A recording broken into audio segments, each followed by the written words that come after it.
चले हो उस पार बाबा। ओम शांति।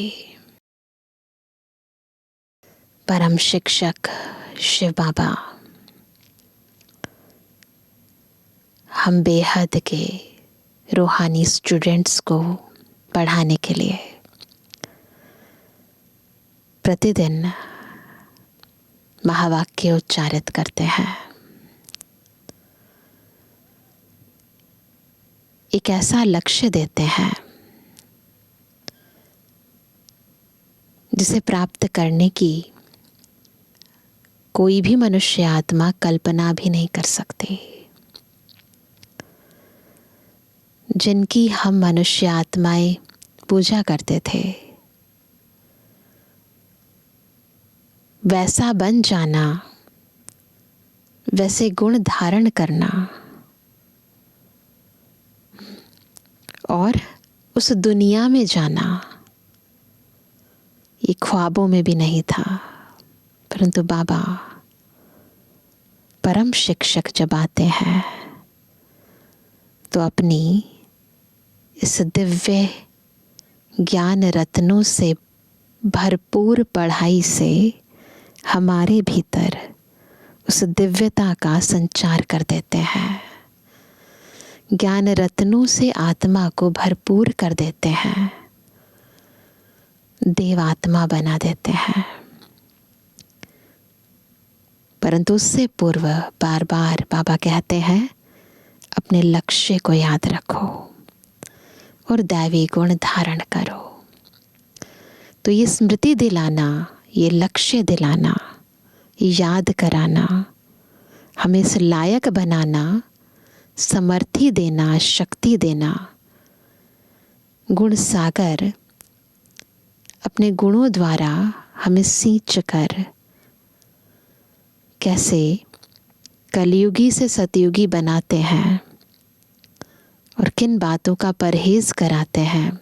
आज की मुरली बहुत अच्छी तरह हमें गहराई से इन बातों को समझा रही है। तो आज है 10 तारीख 10 जून 2024। बाबा के मधुर महावाक्य हैं। मीठे बच्चे, लक्ष्य को सदा सामने रखो। लक्ष्य को सदा सामने रखो तो दैवी गुण आते जाएंगे। अब अपनी संभाल करनी है। आसुरी गुणों को निकाल दैवी गुण धारण करने हैं। क्या निकालने हैं? आसुरी गुण। धारण क्या करने हैं? दैवी गुण। प्रश्न है, आयुष्मान भव का वरदान मिलते हुए भी बड़ी आयु के लिए कौन सी मेहनत करनी है? बाबा ने वरदान दिया, क्या? आयुष्मान भव। बड़ी आयु होगी सतयुग में, परंतु फिर भी उसके लिए क्या मेहनत करनी है? वरदान के साथ साथ मेहनत भी करनी है। उत्तर है, बड़ी आयु के लिए तमो प्रधान से सतो प्रधान बनने की मेहनत करो।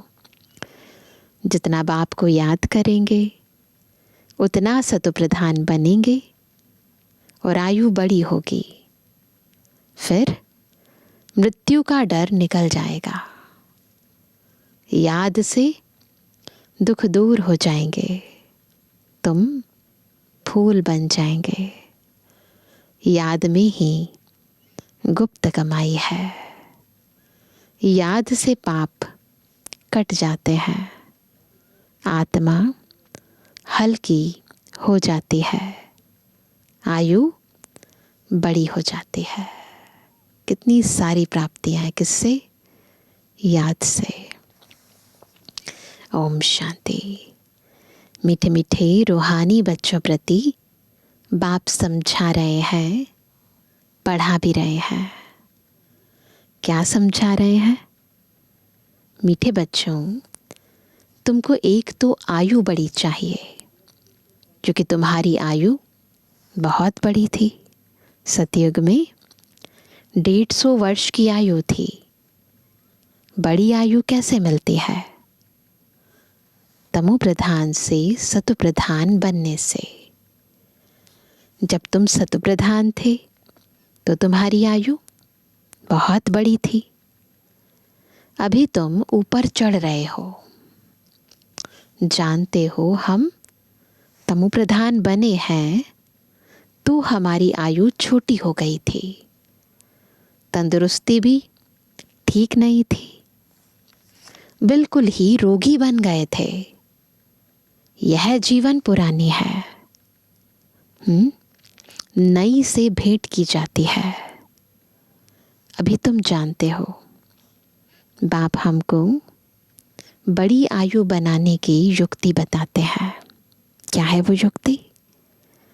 मीठे मीठे बच्चों, मुझे याद करोगे तो तुम जैसे सतु प्रधान थे, बड़ी आयु वाले, तंदुरुस्त थे, ऐसे फिर से बन जाओगे।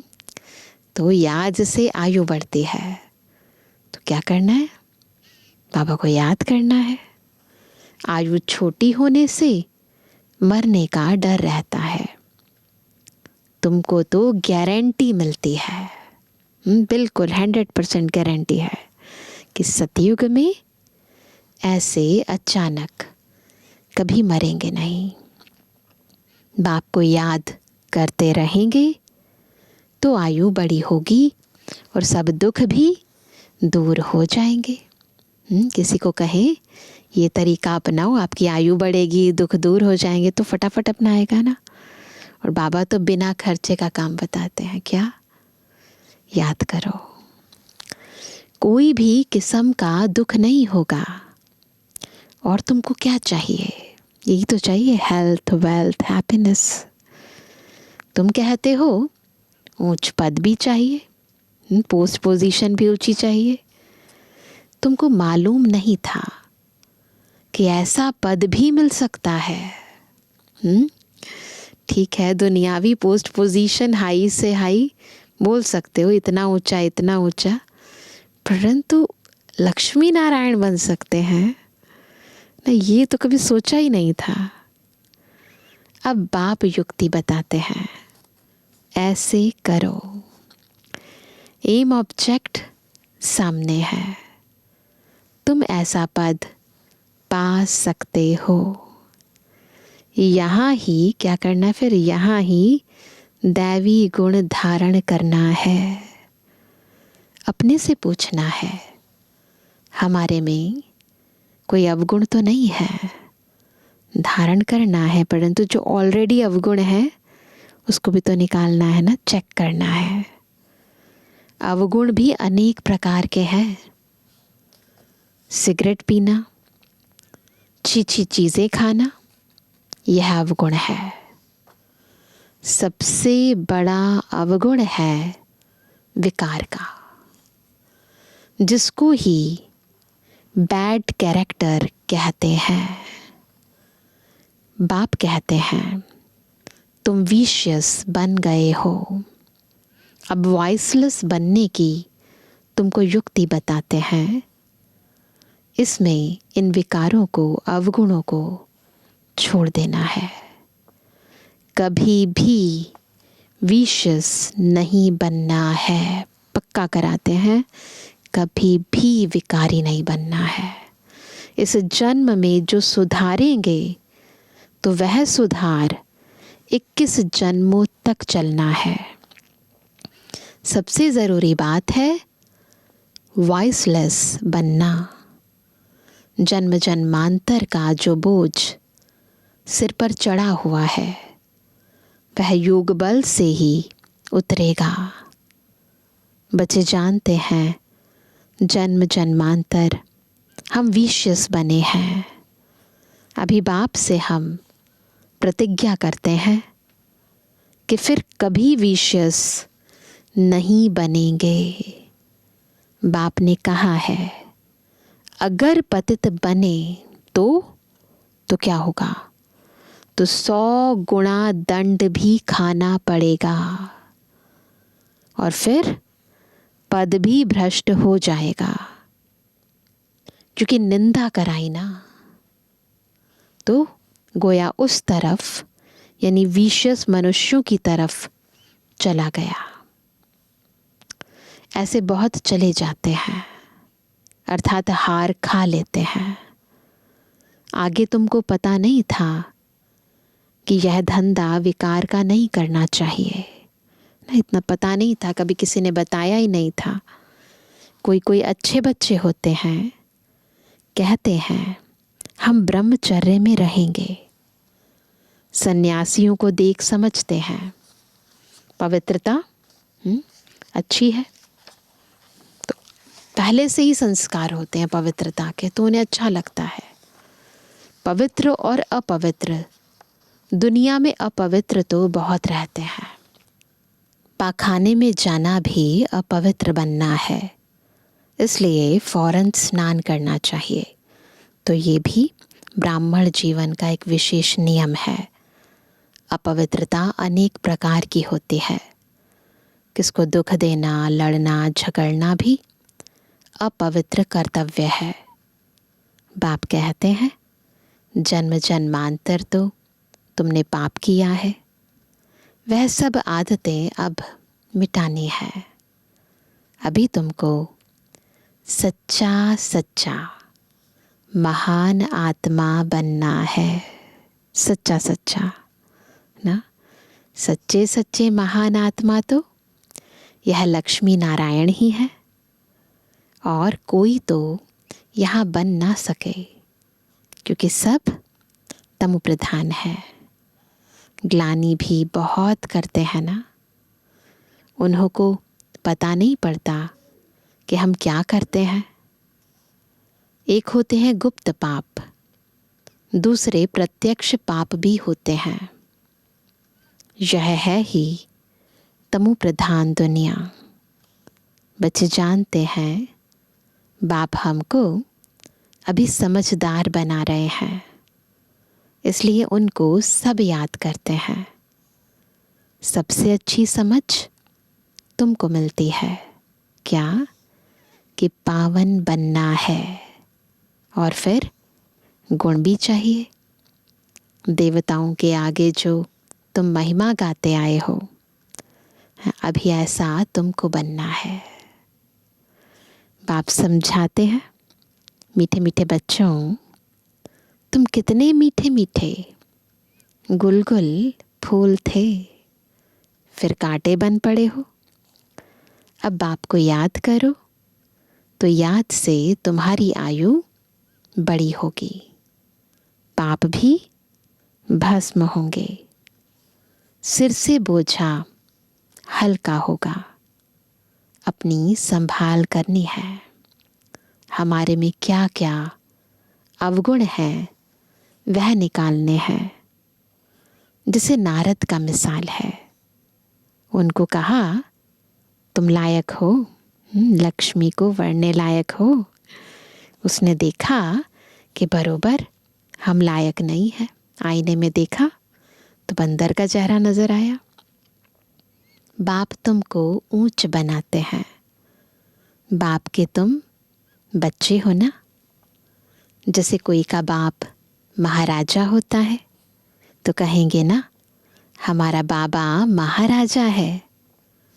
बाबा बहुत सुख देने वाला है। जो अच्छे स्वभाव के महाराजा होते हैं उनको कभी क्रोध नहीं आता है। तो हमें भी बनना है ना अच्छा महाराजा, तो क्रोध नहीं आना चाहिए।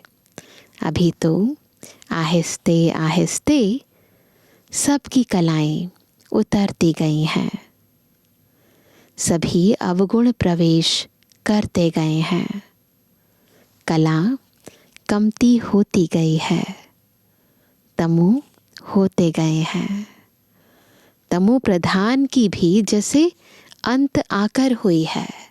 कितने अच्छे थे हम, क्या से क्या हो गए, कितना दुखी हो पड़े हैं। तुमको कितना सहन करना पड़ता है।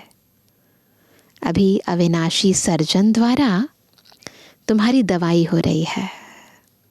हो रही है दवाई ना। कौन मिला है? अविनाशी सर्जन। तो आत्मा के अंदर के दुख दर्द मिटाने वाला हमारा प्यारा मीठा बाबा है। बाप कहते हैं यह 5 विकार तो घड़ी घड़ी तुमको सताएंगे। तुम जितना पुरुषार्थ करेंगे बाप को याद करने का, उतना माया तुमको नीचे गिराने की कोशिश करती है। कई बार भाई बहनें कहते भी हैं हम पुरुषार्थ करते हैं फिर माया आ जाती है।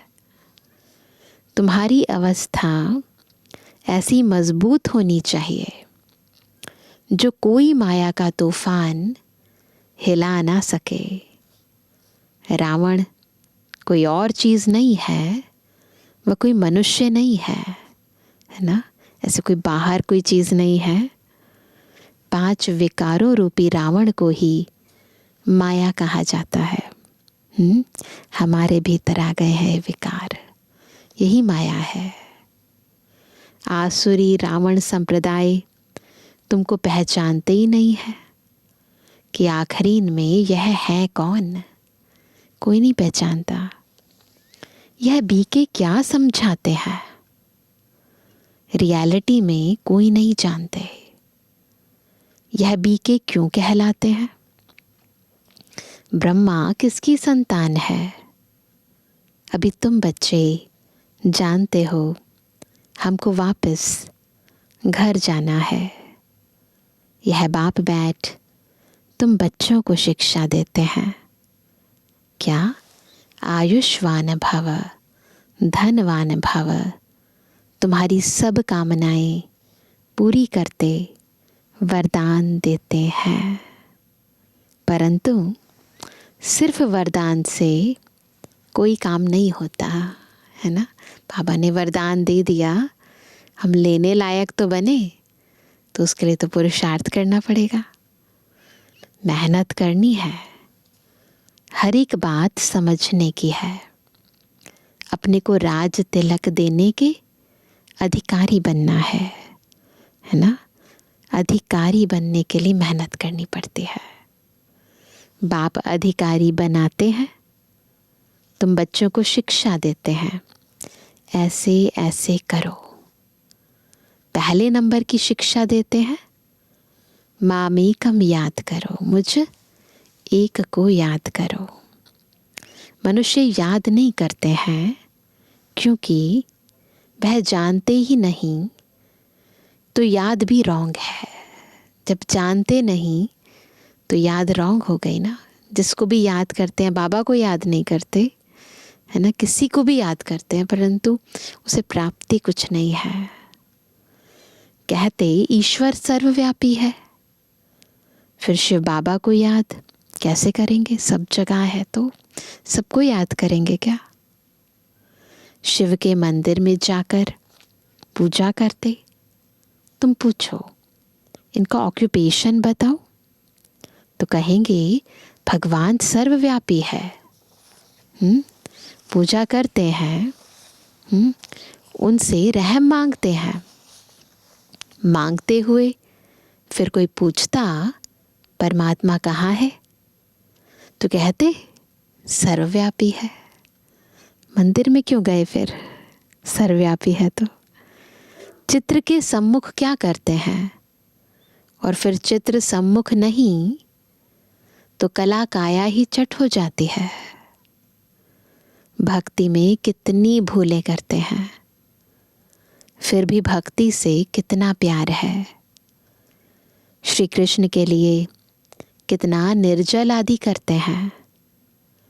यहाँ तुम पढ़ रहे हो और वह भक्त लोग क्या क्या करते हैं, बहुत कुछ करते हैं ना। व्रत तीरथ है ना, यज्ञ तप हवन, बहुत कुछ करते हैं।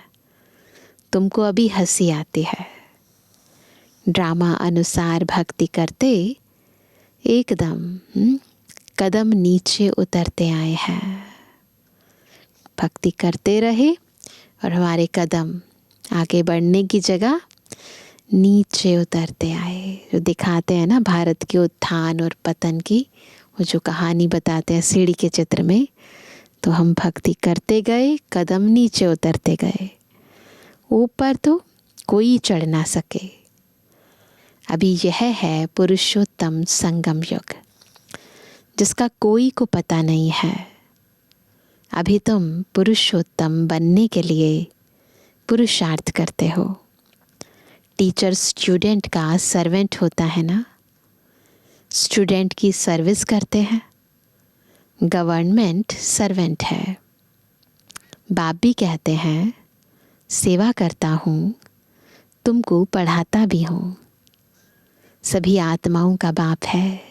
दुनिया में भी जो बाप होते हैं वो बच्चों की कितनी सेवा करते हैं, टीचर भी बनते हैं।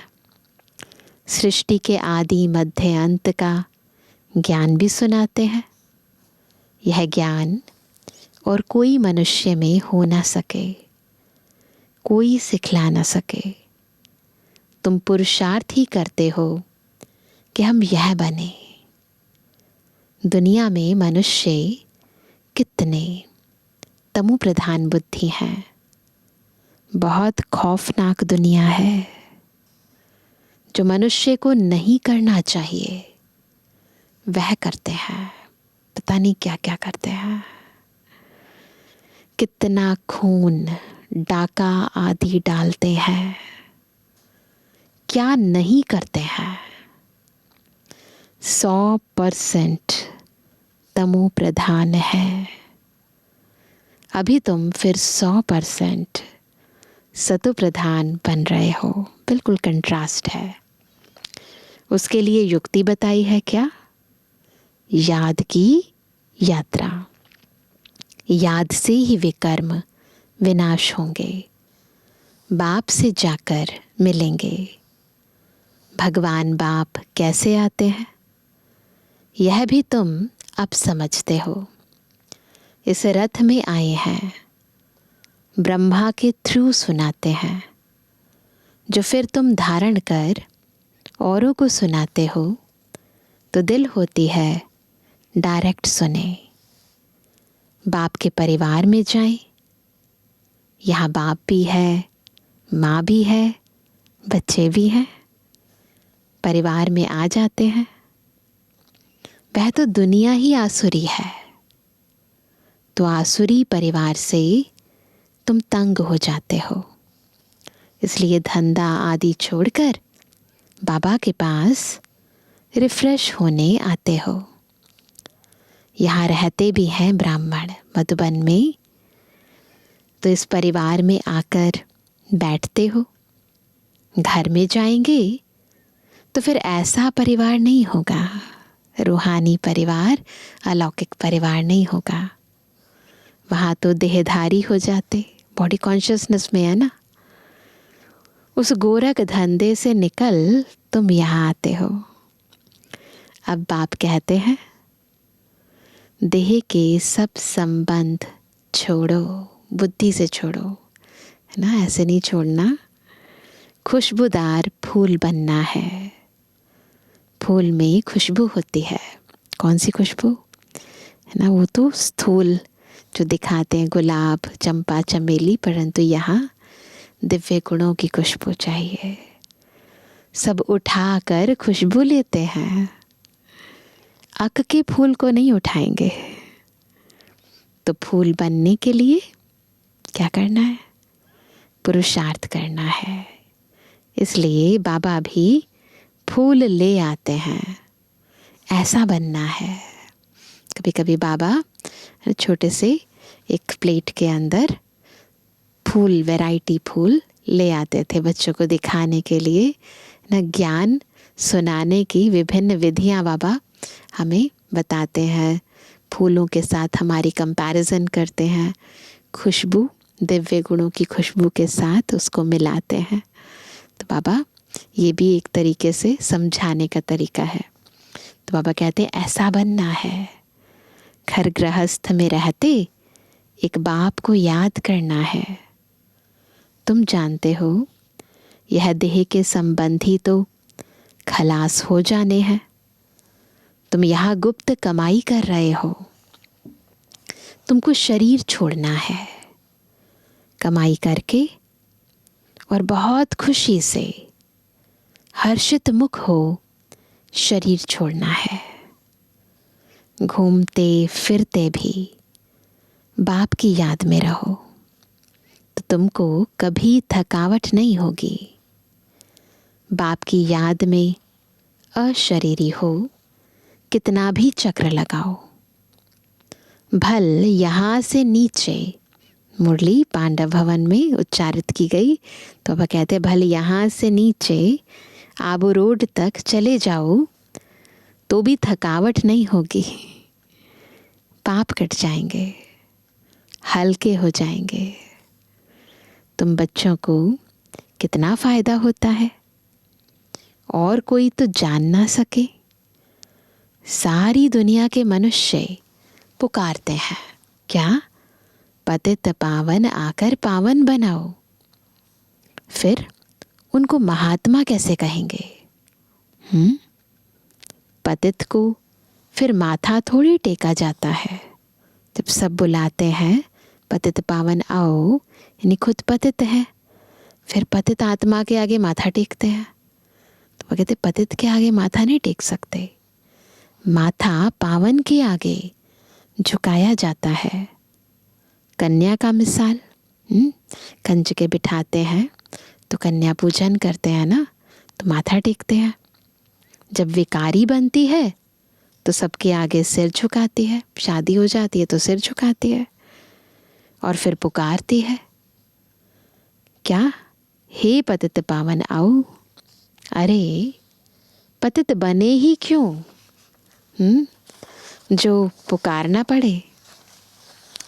सबके शरीर तो विकार की पैदाइश है ना, क्योंकि रावण का राज्य है। अभी तुम रावण से निकल आए हो, इसको कहा जाता है पुरुषोत्तम संगम युग। हम इस दुनिया से, कलयुगी दुनिया से निकल आए हैं, हम आ गए हैं पुरुषोत्तम संगम युग पर। अभी तुम पुरुषार्थ कर रहे हो राम राज्य में जाने के लिए। इस समय हम बीच में हैं संगम युग पर। एक तरफ है कलयुग जिससे हम निकल आए हैं, और वहाँ सतयुग में राम राज्य में जाने के लिए हम पुरुषार्थ कर रहे हैं। सिर्फ त्रेता में राम राज्य कहीं तो फिर सूर्यवंशी लक्ष्मी नारायण का राज्य कहाँ गया? राम राज्य का अर्थ यहाँ पर वो त्रेता वाला राम राज्य नहीं है, ईश्वरीय राज्य। क्योंकि बाबा का एक नाम राम भी है। तो बाबा कहते हैं तो यह सब ज्ञान अभी तुम बच्चों को मिल रहा है। नए नए भी आते हैं जिनको तुम ज्ञान देते हो, लायक बनाते हो। कोई का संग ऐसा मिलता है, हम लायक बनाते हैं, फिर उसको किसी का संग ऐसा मिल जाता है जो फिर लायक से नालायक बन पड़ते हैं। तो संग की बहुत संभाल करनी है। बाप पावन बनाते हैं तो अब पतित बनना ही नहीं है, जबकि बाप आया है पावन बनाने। खुद भगवान आ गया है पावन बनाने। माया ऐसी जबरदस्त है जो पतित बना देती है, हरा देती है। कहते हैं बाबा रक्षा करो। वाह, लड़ाई के मैदान में ढेर मरते हैं, फिर रक्षा की जाती है क्या? यह माया की गोली बंदूक की गोली से भी बहुत कड़ी है। काम की चोट खाई, गोया ऊपर से गिरे। सतयुग में सब पवित्र गृहस्थ धर्म वाले होते हैं, जिनको देवता कहा जाता है। अभी तुम जानते हो बाप कैसे आए हैं, कहाँ रहते हैं, कैसे आकर राजयोग सिखाते हैं, दिखलाते हैं। इसकी यादगार में क्या है, भक्ति मार्ग में दिखलाते हैं। अर्जुन के रथ पर बैठ ज्ञान दिया है। तो कौन सा रथ? ब्रह्मा बाबा का देह रूपी रथ। फिर उनको सर्वव्यापी क्यों कहते? बाप जो स्वर्ग की स्थापना करते हैं उन्हें ही भूल गए हैं। अभी वह स्वयं अपना परिचय देते हैं। अच्छा, मीठे मीठे के लिए जवानी बच्चों पे जुबानी बाप दादा का दिल जान सको प्रेम से नंबरवार प्रसाद अंसार यादगार और गुड। रूहानी बच्चों की रूहानी बाप दादा को गुड मॉर्निंग, नमस्ते नमस्ते नमस्ते। धारणा के लिए मुख्य सार पहला, महान आत्मा बनने के लिए अपवित्रता की जो भी गंदी आदतें हैं वह मिटा देनी है। दुख देना, लड़ना, झगड़ना, यह सब अपवित्र कर्तव्य हैं जो तुम्हें नहीं करने हैं। अपने आप को राज तिलक देने का अधिकारी बनाना है। दूसरा, बुद्धि को सब गोरख धंधों से, देहधारियों से निकाल खुशबूदार फूल बनना है। गुप्त कमाई जमा करने के लिए क्या करना है? चलते फिरते अशरीरी रहने का अभ्यास करना है। वरदान है, अपने शुभ चिंतन की शक्ति से आत्माओं को चिंता मुक्त बनाने वाली शुभ चिंतक मणि भव। वरदान मिला, शुभ चिंतक मणि भव। कैसे बनेंगे? अपने शुभ चिंतन की शक्ति से आत्माओं को जब चिंता मुक्त बनाएंगे। आज के विश्व में सब आत्माएं चिंतामणि हैं। उन चिंतामणियों को आप शुभ चिंतक मणियां अपने शुभ चिंतन की शक्ति द्वारा परिवर्तन कर सकते हो। जैसे सूर्य की किरणें दूर दूर तक अंधकार को मिटाती हैं, ऐसे आप शुभ चिंतक मणियों की शुभ संकल्प रूपी चमक वह किरणें विश्व में चारों ओर फैल रही हैं। इसलिए समझते हैं कि कोई स्पिरिचुअल लाइट गुप्त रूप में अपना कार्य कर रही है। यह टचिंग अभी शुरू हुई है। आखिरीन ढूंढते ढूंढते स्थान पर पहुंच जाएंगे, है ना? तो शुभ चिंतक मणि बनना है और शुभ भावना, शुभकामना ना, शुभ चिंतन की शक्ति से आत्माओं को सकाश देनी है, उनकी चिंताएं मिटानी है। स्लोगन है, बाप दादा के डायरेक्शन को क्लियर कैच करने के लिए मन बुद्धि की लाइन क्लियर रखो। कोई व्यर्थ ना हो, इधर उधर की बातें ना हो, गोरख धंधे की बातें ना हो, बिल्कुल क्लीन और क्लियर। तो आज विशेष शुभ चिंतक मणि बनने का अभ्यास करेंगे। चलते फिरते, उठते बैठते, देह से न्यारा अशरीरी होकर सर्वात्माओं के प्रति श्रेष्ठ भावना, शुभ कामना करेंगे। सबको शांति, सुख, प्रेम, शक्तियों के प्रकंपन देंगे। आत्माओं की चिंताओं को मिटाएंगे। तो बैठे बैठे न्यारे होने की और सर्वात्माओं को सकाश देने की बार बार प्रैक्टिस करेंगे। अच्छा, ओम शांति।